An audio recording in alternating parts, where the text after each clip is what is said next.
Hello student, आइए इस video में हम क्लास 6 के लिए एक्सरसाइज 7.3 के ऑल एक्सरसाइज को यहाँ पे सॉल्व करते हैं। सबसे फर्स्ट इसको समझने के लिए हम इक्विवेलेंट फ्रैक्शन यानी तुल्य भिन्न के कॉन्सेप्ट को समझते हैं। इक्विवेलेंट फ्रैक्शन का मीनिंग हम सबसे फर्स्ट इस डायग्राम से यदि देखें, इन ऑल 3 डायग्राम में यदि आप देख रहे हैं तो ये हमारे सारे स्क्वायर्स जो यहाँ पर 3 स्क्वायर यूज कर रहे हैं वो साइज में सेम है, और उनके शेडेड पोर्शन को भी यदि देख रहे हैं तो इनकी जो शेडेड पोर्शन जो है इक्वल है। बट यदि हम इन्हें फ्रैक्शन यानी भिन्न के रूप में लिखेंगे तो क्या ये डिफरेंट डिफरेंट होते हैं या सेम होते हैं, सबसे पहले हम ये देखते हैं, जिससे हमें कॉन्सेप्ट समझ में आएगा कि कोई भी भिन्न हमारे तुल्य भिन्न किस प्रकार होते हैं। तो सबसे फर्स्ट यदि यहाँ पर देख रहे हैं तो आपका ये जो है ये कंप्लीट 1 स्क्वायर है, और इसमें हमने इसके हाफ पोर्शन को शेडेड कर रखा है। तो इस स्क्वायर के अकॉर्डिंग हमारी जो फ्रैक्शनल वैल्यू होगी वो 1/2 के इक्वल होगी, इस शेडेड पोर्शन को जो रिप्रेजेंट कर रहा है। और इस स्क्वायर के अकॉर्डिंग हमने इसका 4 इक्वल पार्ट किया और 2 पार्ट को शेडेड किया, तो इसकी जो फ्रैक्शनल वैल्यू या भिन्न का मान होगा वो 2/4 के इक्वल होगा। और इस स्क्वायर के अकॉर्डिंग हमने इस यहाँ पर 6 इक्वल पार्ट किए हैं और उसके 3 पार्ट को शेडेड किया है। ये हमारा 3/6 यानी भिन्न का मान जो होगा 3/6 होगा। तो जब हम शेडेड पोर्शन के जो वैल्यू को देख रहे हैं ये तो सेम है, इट मीन्स ये फ्रैक्शन वैल्यूज भी हमारे क्या होना चाहिए, सेम होना चाहिए। तो यदि हम इन्हें सिंप्लीफाई करें, 2 1 2, 2 2 4, 3 1 3, 3 2 6, इट मीन्स फ्रैक्शन वैल्यू भी हमारी क्या है, सेम है। इट मीन्स 1/2, 2/4 और 3/6 ये सेम फ्रैक्शन को यानी इक्विवेलेंट फ्रैक्शन को क्या करते हैं, रिप्रेजेंट करते हैं। तो अब बात आती है कि क्या हम किसी भिन्न के इक्विवेलेंट फ्रैक्शन को लिख सकते हैं। तो यहाँ सिंपल सी बात हमें सिर्फ ये समझना है, यदि कोई फ्रैक्शन 1/2 है और ऊपर और नीचे यानी न्यूमरेटर एंड डिनोमिनेटर अंश तथा हर में हम सेम नंबर्स का मल्टीप्लिकेशन कर देते हैं, यानी 2 का मल्टीप्लिकेशन करेंगे न्यूमरेटर में भी और डिनोमिनेटर में, तो 2 1 2 एंड 2 2 4, तो 1/2 एंड 2/4 ये हमारे इक्विवेलेंट फ्रैक्शन हुए। और 1/2 और 2 में यदि हम जिस प्रकार 2 का मल्टीप्लिकेशन किए न्यूमरेटर और डिनोमिनेटर में, यदि हम 3 का मल्टीप्लिकेशन करें तो 3 1 3, 3 2 6, तो ये 1/2 2/4 के इक्वल है और 2/4 भी हमारा 3/6 के इक्वल है।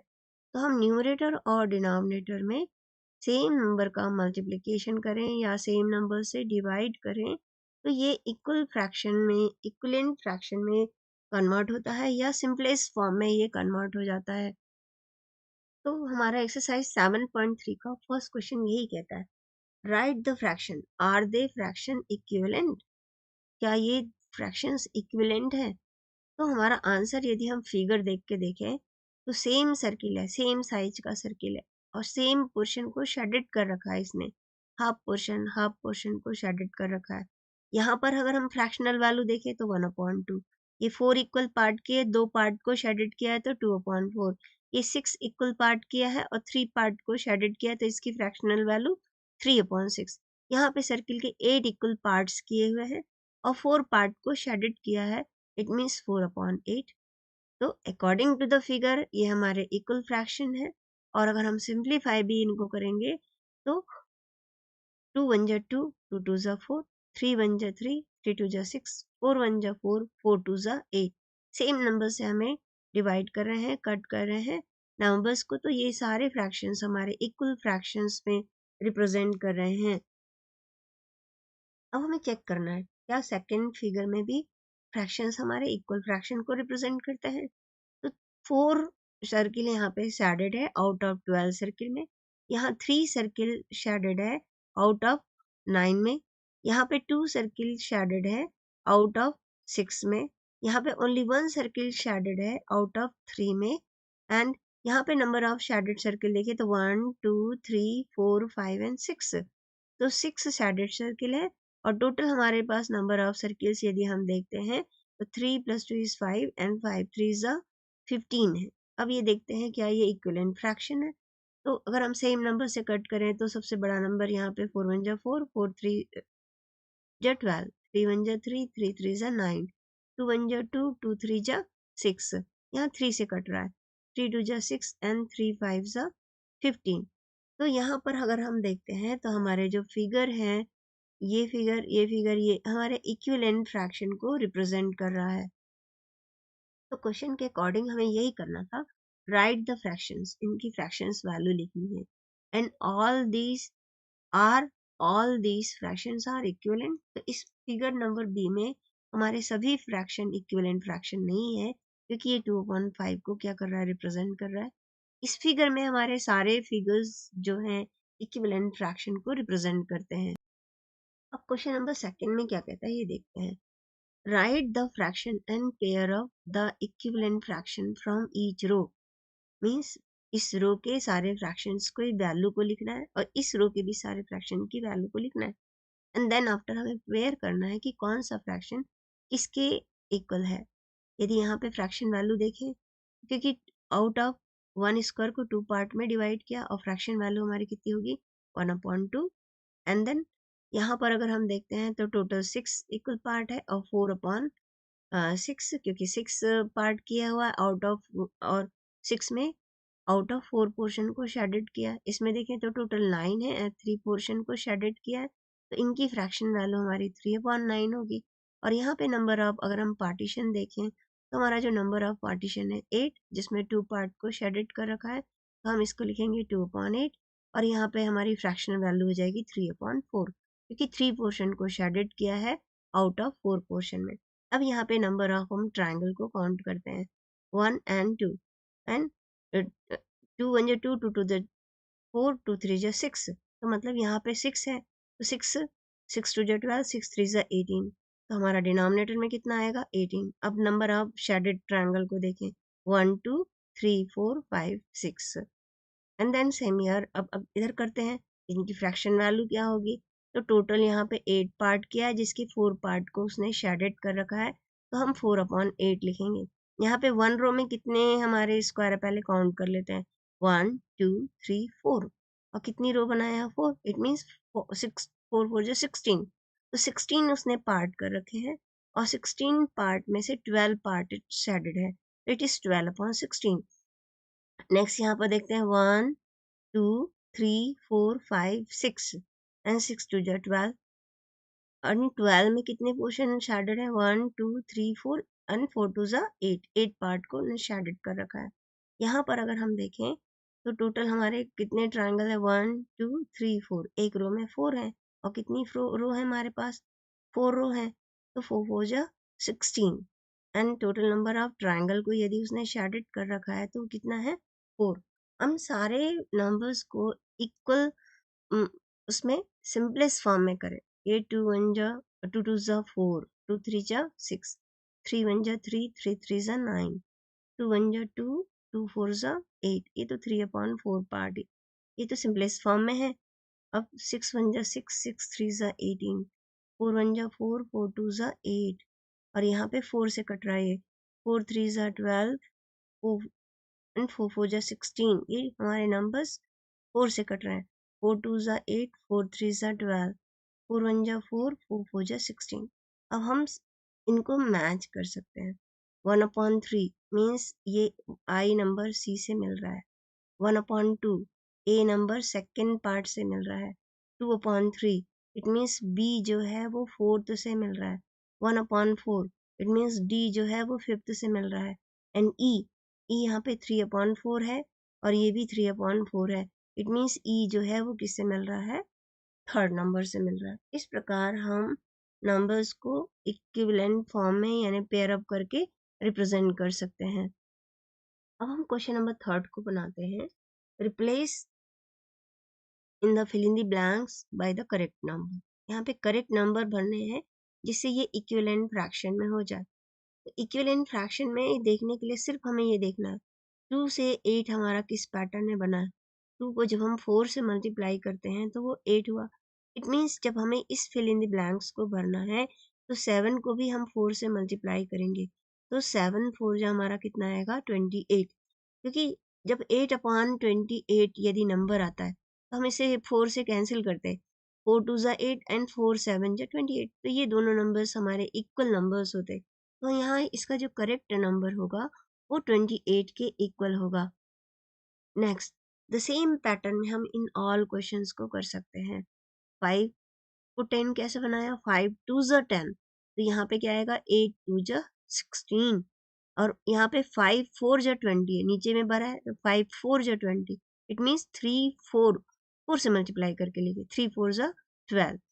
अब यहाँ पे नंबर सिंपलेस्ट फॉर्म में नहीं है, पहले हम इन्हें सेम नंबर से कट करते हैं।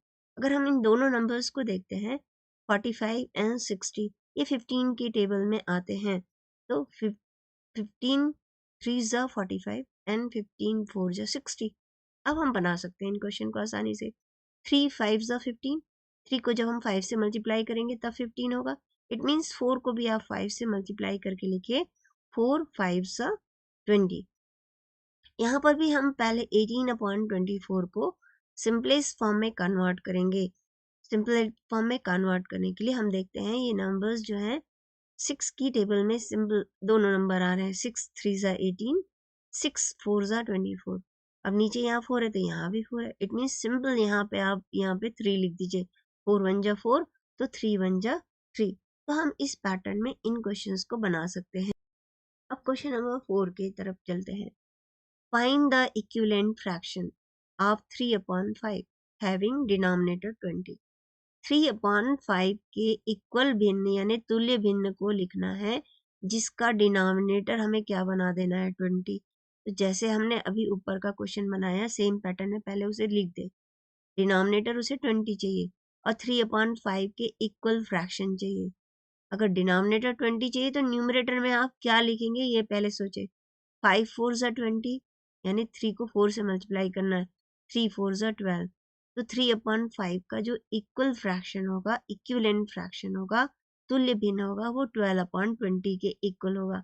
तो फर्स्ट का हमारा आंसर आएगा 12/20। नेक्स्ट क्वेश्चन नंबर सेकंड में क्या कहता है? 3/5 के इक्वल फ्रैक्शन को लिखिए जिसका न्यूमरेटर 9 हो। अब न्यूमरेटर 9 है तो डिनोमिनेटर में क्या आएगा, हम उसको फिल इन द ब्लैंक्स रखते हैं और सेम पैटर्न में आगे फॉलो करते हैं। 3 मल्टीप्लाई 3 करते हैं तब ये 9 हुआ। इट मीन्स हम 5 को भी किससे मल्टीप्लाई करेंगे? 3 से। तो 5 3 ज़ा हमारा क्या हो जाएगा? 15। तो हमारा इक्विवेलेंट फ्रैक्शन कितना आया? 3/5 इज इक्वल टू कितना हो जाएगा? 9/15। इक्विवेलेंट फ्रैक्शन मीन्स तुल्य भिन्न। Next question number C part. अब 3/5 के इक्वल फ्रैक्शन कैसे लिखना है जिसका डिनोमिनेटर 30 हो? डिनोमिनेटर में 30 लिख देते हैं, हम हर में 3rd लिखते हैं। अब अंश में हमें क्या लिखना है ये सोचना है। 5 6 ज़ा 30 मीन्स 6 से मल्टीप्लाई करिए 3 को, 3 6 ज़ा 18, तो हमारा इक्विवेलेंट फ्रैक्शन कितना आया? 18/30। अब 3/5 इज इक्विवेलेंट क्या लिखना है? अब बोलता है न्यूमरेटर 27 चाहिए, न्यूमरेटर मीन्स अंश, तो अंश में 27 लिखते हैं। अब डिनोमिनेटर हमें देखना है कि हमें क्या लिखना है। 3 9 जा 27 होता है, 3 9 जा 27, इट मीन्स आप 5 को भी किससे मल्टीप्लाई कर दीजिए? 9 से। 5 9 जा 45, तो 3/5 के जो इक्विवेलेंट फ्रैक्शन होगा वो 27/45 के इक्वल होगा। अब क्वेश्चन नंबर 5 की ओर चलें। Find the equivalent fraction of 36/48, जिसका न्यूमरेटर कितना चाहिए? उसे 9 चाहिए। तो डिनोमिनेटर में हम क्या लिखें? पहले हम इसे सिंपलेस्ट फॉर्म में कर लेते हैं। 36 एंड 48 12 की टेबल में आने वाले दो नंबर हैं। 12 3 जा 36 एंड 12 4 जा 48, तो 3/4 फॉर्म में आ गया पहले। अब 3/4 आ गया तो हमारा अब क्वेश्चन थोड़ा आसान हो जाएगा। हम 3 को 3 से मल्टीप्लाई करते हैं तब 9 आता है। इट मीन्स हमारा यहाँ पे आंसर 4 को हम 3 से मल्टीप्लाई करके लिखें, 4 3 जा 12। इस प्रकार हम 36/48 का इक्विवेलेंट फ्रैक्शन 9/12 लिख सकते हैं। इस पैटर्न में हम क्वेश्चन को करेंगे। अब इसका सेकेंड पार्ट करें।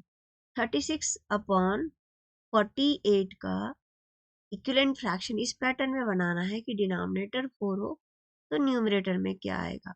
अभी अभी हमने किया कि 12 3 जा 36, 12 4 जा 48, यहाँ 4 है तो यहाँ पे क्या आने वाला है, सिंपल सी बात, इट इज इक्वल टू 3। अब क्वेश्चन नंबर 6 में हमें कहता है check whether the given fractions are equivalent or not. क्या ये दोनों फ्रैक्शंस हमारे इक्विवेलेंट फ्रैक्शन है कि नहीं, ये हमें चेक करना है। नंबर है 5/9 और ये है 30/54। तो सबसे फर्स्ट हम इसे सिंपलेस्ट फॉर्म में कर लें। सिंपलेस्ट फॉर्म में करने के लिए ऐसे बड़ा से बड़ा नंबर देखिए जो इसमें ये दो नंबर्स आते हैं टेबल में। 6 का टेबल को देखिए, 6 5 जा 30 एंड 6 9 जा 54। तो बड़े से बड़े नंबर से इसे कट करने की कोशिश करिए कीजिए। तो 6 पंचे 30 और 6 निया 54, इट मीन्स दोनों बराबर आ गए। तो 5/9 और 30/54 हमारे इक्विवेलेंट फ्रैक्शन है, दोनों ही तुल्य भिन्न को प्रदर्शित कर रहे हैं। अब हम देखते हैं क्या 3/10 और 12/50 इक्विवेलेंट फ्रैक्शन को रिप्रेजेंट कर रहे हैं। तो 3/10 और 12/50 में 3 को जब हम 4 से मल्टीप्लाई करते हैं तो 12 आ रहा है। तो 10 को हम किससे मल्टीप्लाई करेंगे, 10 को भी 4 से करेंगे क्योंकि इक्विवेलेंट फ्रैक्शन बनाना 40 आना चाहिए। बट यहाँ पे क्या लिख दिया इसने, 50। इट मीन्स ये इक्विवेलेंट फ्रैक्शन को रिप्रेजेंट नहीं करता। अब नेक्स्ट नंबर है 7/13 एंड 5/11। ये दोनों ही नंबर्स हमारे सिंपलेस्ट फॉर्म में है और बराबर नहीं दिखाई दे रहे हैं। इट मीन्स ये इक्विवेलेंट फ्रैक्शन को रिप्रेजेंट नहीं करते। हम इसे दूसरे पैटर्न से भी बना सकते हैं। 7 का मल्टीप्लिकेशन 11 से करेंगे तो 77 और 13 का 5 से करेंगे तो 65। ये दोनों बराबर नहीं आए, इट मीन्स ये इक्विवेलेंट नहीं है। अगर ये बराबर होते तो ये फ्रैक्शंस हमारा इक्विवेलेंट फ्रैक्शन। अब हम क्वेश्चन नंबर 7 बनाते हैं। Reduce the following fractions in simplest form. दिए हुए भिन्नों को हमें सरलतम रूप में प्रदर्शित करना है। तो फर्स्ट हमारा है 48/60। तो 48 और 60 हमें ये सोचना है कि ये दोनों कौन से नंबर के टेबल में आ रहे हैं। हम देखते हैं तो कि 12 4 जा 48 एंड 12 5 जा 60। तो इसका सिंपलेस्ट फॉर्म हमारा होगा 4/5। नेक्स्ट 150/60 में हम सिंपल जीरो से जीरो को क्या कर सकते हैं, कट कर सकते हैं। रिमेनिंग हमारा 15/6 बचा। तो 3 5 जा 15, 3 2 जा 6। इसका सिंपलेस्ट फॉर्म हमारा 5/2 के इक्वल होगा। नेक्स्ट नंबर हमारा 84/98।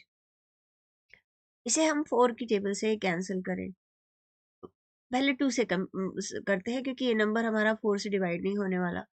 2 4 जा 8, 2 2 जा 4 एंड देन 2 4 जा 8, 2 9 जा 18। अब ये नंबर 7 की टेबल के हैं। 7 6 जा 42, 7 7 जा 49। तो इसका सिंपलेस्ट फॉर्म हमारा हुआ 6/7। अब 12/52 को करें, इसको भी हम पहले 2 से कट करें। 2 6 जा 12 एंड 2 2 जा 4, 1 बचा। 2 6 जा 12। अब अगेन 2 से करें। 2 3 जा 6 एंड 2 1 जा 2, 2 3 जा 6। इट मीन्स 12/52 का सिंपलेस्ट फॉर्म 3/13 के इक्वल होगा। अब हम 7/28 को करें सिंपलेस्ट फॉर्म में, सरल रूप में लिखना है हमें। तो 7 एंड 28 दोनों ही 7 की टेबल में आते हैं। जब भी हमें सिंपलेस्ट फॉर्म या सरल रूप में कन्वर्ट करना है, हमें टेबल बहुत अच्छे से आनी चाहिए। 7 1 जा 7, 7 4 जा 28। तो इसका सिंपलेस्ट फॉर्म हमारा 1/4 के इक्वल होगा। Next question number 8। Ramesh had 20 pencils, Silu had 50 pencils, Jamal has 80 pencils. After 4 months, Ramesh used up 10 pencils, Silu used up 40 pencils. What fraction did each use up? Check if each has used up equal fraction of her his pencil. मतलब question के according हमें कह रहा है 3 दोस्त हैं, Ramesh, Silu and Jamal. Ramesh के पास 20 pencils है, सीलू के पास 50 पेंसिल है एंड जमाल के पास 80 पेंसिल है। रमेश ने अपनी 20 पेंसिल का 10 पेंसिल यूज किया सीलू ने 25 पेंसिल यूज की और जमाल ने 40 पेंसिल यूज किया, तो क्या वो इक्वल फ्रैक्शन में यानी पेंसिल को यूज किए, हमें चेक करना है। तो रमेश के पास टोटल पेंसिल है 20 और उसने 10 पेंसिल को यूज किया, मतलब इतने पेंसिल का फ्रैक्शन उसने पार्ट को यूज कर लिया। ये किसके लिए है? रमेश के लिए है। इसे हम सिंपल फॉर्म में लिखे, 0 से 0 सिंपल कट कर दीजिए तो आंसर आ जाएगा 1/2। And now for the Seelu. Seelu के पास जो टोटल पेंसिल है वो 50 है, तो 50 को नीचे लिखेंगे और उसने कितनी पेंसिल यूज किया? 25। इसे हम सिंपलेस्ट फॉर्म में कन्वर्ट करें, 25 वन जा 25 टू जा, तो सीलू ने भी 1/2 फ्रैक्शनल पार्ट ऑफ पेंसिल को यूज किया है। अब चलते हैं जमाल की ओर।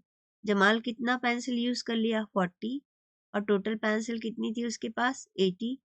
तो जमाल का जो फ्रैक्शन पार्ट होगा पेंसिल को यूज करने का, वो 40/80, तो 0 से 0 कैंसिल एंड 4 वन जा 4, 4 टू जा 8। तो जमाल ने भी कितने फ्रैक्शनल पार्ट ऑफ पेंसिल को यूज किया? 1/2 फ्रैक्शनल पार्ट ऑफ। तो तीनों के तीनों ईच फ्रेंड जो है 1/2 फ्रैक्शनल पार्ट ऑफ पेंसिल को यूज किए हैं। तो हमें चेक करने बोला था, क्या वो इक्वल फ्रैक्शन है? Yes, this three are equal fraction, और तीनों ही फ्रैक्शन हमारे 1/2 के इक्वल हैं। अब क्वेश्चन नंबर 9 बनाते हैं।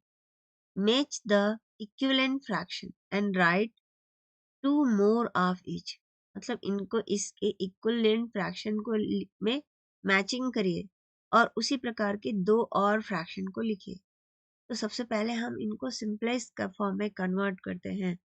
25/40 को, तो 0 से 0 को यदि हम कैंसिल करें, कट हुआ।